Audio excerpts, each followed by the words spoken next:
ಈಜಲು ಹೋಗಿ ತಂದೆ ಮಕ್ಕಳ ಸಾವು. ನಿಡಗುಂದಿ ಗ್ರಾಮದ ಕೃಷಿ ಹೊಂಡದಲ್ಲಿ ತಂದೆ ಸೇರಿ 2 ಮಕ್ಕಳು ಬಲಿ. ರಾಯಬಾಗ ತಾಲೂಕಿನ ನಿಡಗುಂದಿ ಗ್ರಾಮದ ಮಗದುಂ ಸರ್ಕಾರಿ ಶಾಲೆಯ ಶಿಕ್ಷಕ ಸೇರಿ 2 ಮಕ್ಕಳು ಕೃಷಿ ಹೊಂಡಕ್ಕೆ ಈಜಲು ಹೋಗಿ ಸಾವನ್ನಪ್ಪಿರುವ ದಾರುಣ ಘಟನೆ ನಿನ್ನೆ ಸಂಭವಿಸಿದೆ. ಶಿಕ್ಷಕ ಕಲ್ಲಪ್ಪ ತನ್ನ 2 ಮಕ್ಕಳನ್ನು ಕರೆದುಕೊಂಡು ಪಕ್ಕದಲ್ಲಿ ಇರುವ ಕೃಷಿ ಹೊಂಡ ಒಂದರಲ್ಲಿ ಈಜಲು ಹೋಗಿದ್ದಾರೆ. ಅಮಾವಾಸ್ಯೆಯ ಕರಾಳ ದಿನ ಶಿಕ್ಷಕ ಹಾಗೂ ತನ್ನ 2 ಮಕ್ಕಳಾದ 11 ವರ್ಷದ ಮದನ ಹಾಗೂ 9 ವರ್ಷದ ಮನೋಜ ಇವರನ್ನು ರವಿವಾರ ರಜೆ ಇದ್ದ ಕಾರಣ ತನಗೂ ಈಜಲು ಬಾರದ ಕಾರಣ ಇಬ್ಬರು ಮಕ್ಕಳನ್ನು ಕರೆದುಕೊಂಡು ಹಗ್ಗ ಕಟ್ಟಿ ಕೃಷಿ ಹೊಂಡಕ್ಕೆ ಈಜಾಡಲು ಹೋದಾಗ ಆಯ ತಪ್ಪಿ ಮಕ್ಕಳ ಸಮೇತ ನೀರಿನಲ್ಲಿ ಮುಳುಗಿ ಶವವಾಗಿದ್ದಾರೆ ಎಂದು ತಿಳಿದು ಬಂದಿದೆ. ಶಿಕ್ಷಕ ಹಾಗೂ ಇಬ್ಬರ ಮಕ್ಕಳ ಸಾವು ಸಹಿಸದ ಕುಟುಂಬಸ್ಥರ ಆಕ್ರಂದನ ಮುಗಿಲು ಮುಟ್ಟಿದೆ.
ಮೊನ್ನೆ 10 ಸಾಲ ಕಟ್ಟಿರ್ಬೇಕು ಮೆನ್ನು ಯಾಕಂದ್ರೆ ಮೊನ್ನೆ ಪರ್ಸೆಂಟ್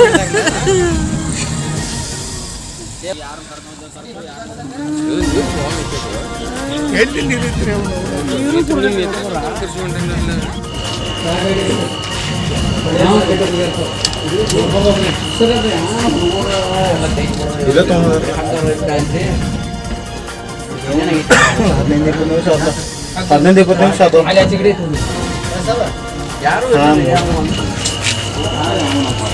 ಪಂಚ್ ನ್ಯೂಸ್ಗಾಗಿ ನಿಡಗುಂದಿಯಿಂದ ಸಂಜೀವ ಬ್ಯಾಕುಡೆ.